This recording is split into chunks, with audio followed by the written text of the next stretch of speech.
ಬಿಡುಗಡೆಗೊಳಿಸಬೇಕು.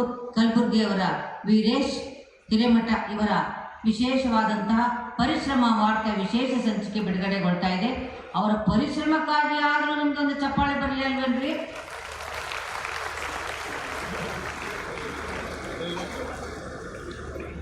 ಬಂಧುಗಳೇ, ಬ್ರಹ್ಮಾಪುರಿ ಪೀಠದ ನಮ್ಮ ಬ್ರಹ್ಮ ವೇದಿಕೆ ಮೇಲೆ ಹೇಗೆ ಕಾಣ್ತಾ ಇದ್ದಾರೆ ಅನ್ನೋದು ತಾವೆಲ್ಲ ನೋಡಿದ್ದೀರಿ.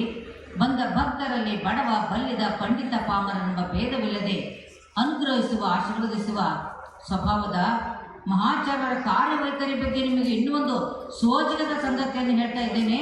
ಹಿಂದೆ ಕಾರ್ಗಿಲ್ ಯುದ್ಧ ನಡೆದಾಗ ಯೋಧರಿಗೆ ಧೈರ್ಯ ತುಂಬಲು ಬಲ ತುಂಬಲು ನಿಮ್ಮೊಂದಿಗೆ ನಾವಿದ್ದೇವೆಂದು ಸಾರಲು ತಮ್ಮ ದೇಹದ ರಕ್ತದಿಂದ ಅಂದಿನ ಭಾರತ ದೇಶದ ಪ್ರಧಾನಿಯವರಿಗೆ ಪತ್ರ ಬರೆದು ರಾಷ್ಟ್ರ ಪ್ರೇಮ ರಾಷ್ಟ್ರಾಭಿಮಾನ ಭಾವೈಕ್ಯತೆ ಮೆರೆದ ರಾಷ್ಟ್ರೀಯ ಪೀಠದ ಜಗದ್ಗುರುಗಳು ಯಾರಾದರೂ ಇದ್ರೆ ನಮ್ಮ ಜಗದ ಆಚಾರ್ಯರಿಲ್ಲದೆ ಮತ್ತಾರೂ ಇಲ್ಲ.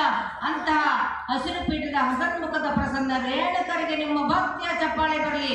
ಪರಿಶ್ರಮದ ವಾರ್ತೆಯನ್ನು ಪ್ರಸ್ತುತಪಡಿಸಿದಂಥ ವೀರೇಶ್ ಹಿರೇಮಠ ಅವರಿಗೂ ಕೂಡ ಒಂದು ಜೋರಾದ ಚಪ್ಪಾಳೆ ಬರಲಿ. ಧರ್ಮ ಸಂಸ್ಕಾರವನ್ನು ಉದ್ದೀಪನಗೊಳಿಸುವಂತಹ ಉತ್ತುಂಗಗೊಳಿಸುವಂತಹ ನಾಡಿನಾದ್ಯಂತ ಪತ್ರಿಕೆಯ ಮಾಧ್ಯಮದ ಮೂಲಕ ಬಿತ್ತುತ್ತಿರುವಂತಹ ವೀರೇಶ್ ಹಿರೇಮಠ ಅವರು ಪ್ರತಿ ಸಾರಿಯೂ ದಸರಾ ಧರ್ಮ ಸಮ್ಮೇಳನದಲ್ಲಿ ತಮ್ಮ ಪರಿಶ್ರಮದ ವಾರ್ತೆಯನ್ನು ಒಂದು ಬಿಡುಗಡೆಗೊಳಿಸ್ತಾ ಇದ್ದಾರೆ. ಅವರ ಭಕ್ತಿ ಸೇವೆ ಹೀಗೆ ಮುಂದುವರಿಯಲಿ ಅಂತ ಕೇಳ್ಕೊಳ್ತಾ, ಇದೀಗ ವೇದಿಕೆಯ ಮೇಲೆ ಯಾವತ್ತು ಸಾರ್ಥಕ ಸೇವೆಯನ್ನು ಗೈದಿರುವಂತಹ ಉಮಾದೇವಿ ಚೆನ್ನಯ್ಯ ಸ್ವಾಮಿ ಯನಪ್ಪಳ್ಳಿಯವರು ದಂಪತಿ ಸಮೇತವಾಗಿ ಜಗದ್ಗುರುಗಳ ಆಶೀರ್ವಾದವನ್ನು ಪಡ್ಕೋಬೇಕು. ಗುರುರಕ್ಷೆಗೆ ಪಾತ್ರರಾಗುವಂತಹ ಶ್ರೀಮತಿ ಉಮಾದೇವಿ ಚೆನ್ನಯ್ಯ ಸ್ವಾಮಿ ಯನಪ್ಪಳ್ಳಿಯವರು, ಶ್ರೀಮತಿ ಸಾವಿತ್ರಿ ಶಿವರಾಜ್ ಚೌಕಾರ ಅಟಗಲ್ ಅವರು, ಶ್ರೀ ಲಕ್ಷ್ಮಣ್ ಸಿಂಗ್ ದೇವಿ ಸಿಂಗಾರೆ ಕಡಾಳ ಇವರು ಸಹಿತ ವೇದಿಕೆಯಲ್ಲಿ 3 ಮಹನೀಯರು ಬಂದು ಜಗದ್ಗುರು ಮಹಾಸನ್ನಿಧಾನದ ಕೃಪಾ ಕಾರುಣ್ಯವನ್ನು ಪಡ್ಕೋಬೇಕು ಅಂತ ವಿನಂತಿ ಮಾಡ್ತಾ ಇದ್ದೇನೆ.